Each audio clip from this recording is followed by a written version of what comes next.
How to fix Oppo Reno 14f keeps restarting. So let's start the video. First of all, open settings.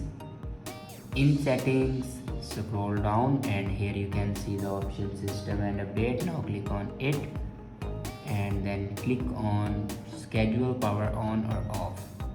If you turn on these buttons, then turn it off. After turn off these buttons, then go back and click on software update, and here you can check your latest version will be updated or not. If it doesn't update to latest version, then update it to latest version.